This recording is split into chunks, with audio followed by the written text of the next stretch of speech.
it's Suffer, and I'm here today with a new series for you guys. So this series was inspired by my favorite YouTube artist, who is Drawing Wiff Waffles. She's really good. If you don't know her already, you should go check out her channel.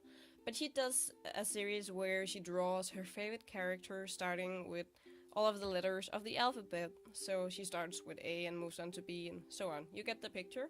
Yeah, cool. So I figured I would try to do this.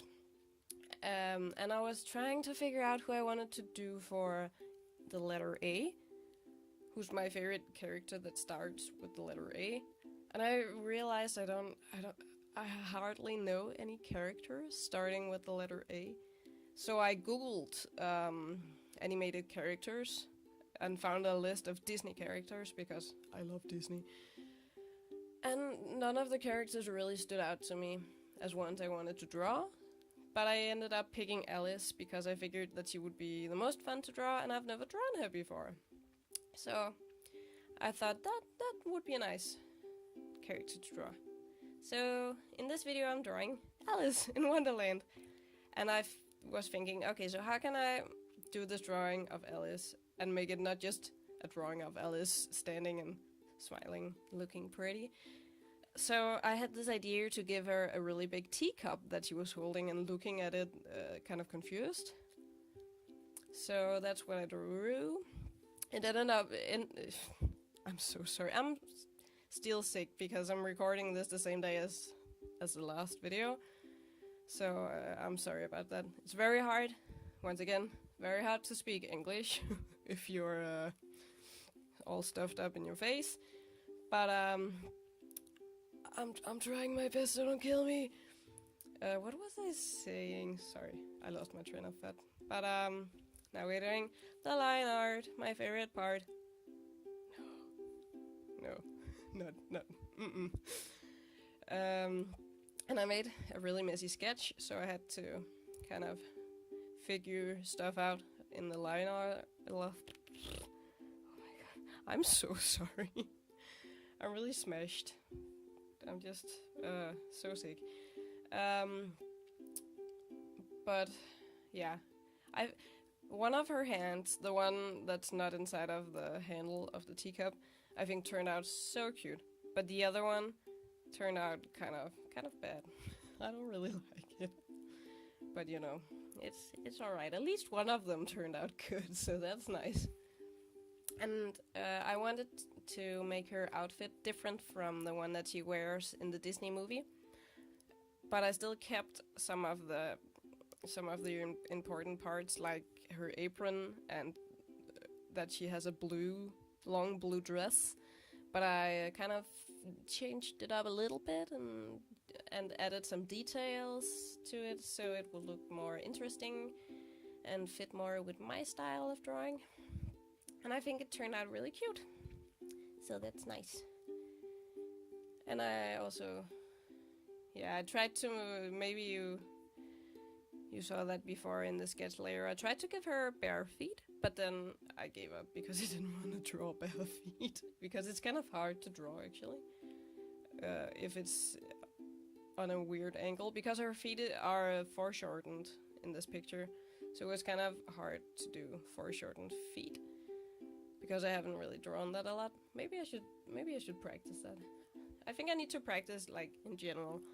Because I've noticed that my art is kind of lacking of basic anatomy and that kind of thing. So I think I should be a good artist and do some anatomy studies. But I'm just kind of lazy. So that's the thing. Now I'm filling her in with blue, as I usually do, so I can see what I'm doing, and so I get the color all the way to the edge of the lines, and so I don't spill over the lines. And then it's just way easier to go in and add the colors on top of the blue afterwards. And I don't know why I chose to paint in her skirt purple. I could just have made it blue from the beginning. But I guess it's just my brain saying, hey, you have to use really bright, obnoxious colors to fill in things. It's whatever, you know. And then making it blue, filling in her hair orange, which, that's necessary because she has a really light blonde hair color. So in order to see what I'm doing, I had to fill it in another color. And now for the teacup. It's not gonna be pink like it is right now. I tried to make it fit in with the colors of the picture. Right now it's beige. I don't think that's not how it ends up being. But oh, I had so much trouble with this teacup. We'll save that for later when we're doing the teacup. Right now I'm shading the image. I don't remember if I do actual shade. Right now it's just gradients. Yeah, okay, I do actual shading on this one as well. Which is a thing that I don't do a lot, so it's nice that I'm trying to embrace it and do it more. Because if you never do things that you're bad at, you won't get better. So go do that thing that you're really bad at so you can get a lot better.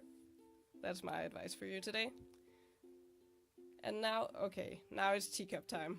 I was trying so many colors for this teacup, and apparently I gave up again and went on to the hair. I'm the worst. And I'm adding shading and light to the hair. Something I found at some point while evolving as an artist is that if you only add shading to things, they can look kind of bland and flat. But if you add shading and light to something, it'll really make it pop and make it look way better. Okay, so now we're back to the teacup, you guys. I wanted to give it a golden trim around the top. And I think actually those colors that it has right now are really nice. But then I went in and added all of those weird colors on the overlay. Oh yeah, and then I figured that it was kind of empty looking, so I wanted to add a design to it. So I drew that in, and then I filled it in with the gold. And I think this is when it started going downhill, and it started looking really weird. And this is, the color it has now is not the color that it ends up being. I ended up changing it again. Yeah, so because it is an alphabet series, I wanted there to be a letter A in the background, but I had a really hard time figuring out how I wanted it to be. But yeah, it ended up like this.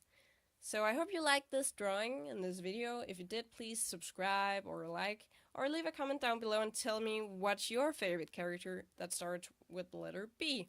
And I'll see you guys next time. Bye!